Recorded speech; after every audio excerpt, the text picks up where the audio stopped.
బావా ఊరికొచ్చి మా చెల్లెలు వస్తుంది, మా చెల్లెలతో మాట్లాడమనుకో బొక్కలు ఇరగొడతా, బొక్కలు చూర చూర చేస్తా, పేరు చిత్తపాండి చేస్తా. మా చెల్లెలతో నువ్వు అస్సలు మాట్లాడద్దు.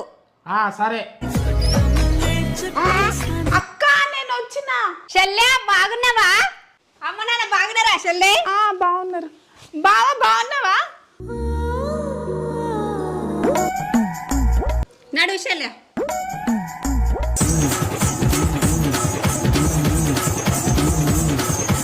అక్క నేను పోయి వస్తా.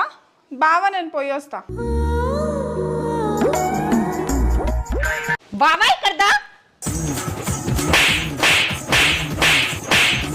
అమ్మా అమ్మా అబ్బా అమ్మా అబ్బా ఎందుకు ఇంతగానం కొట్టినవే?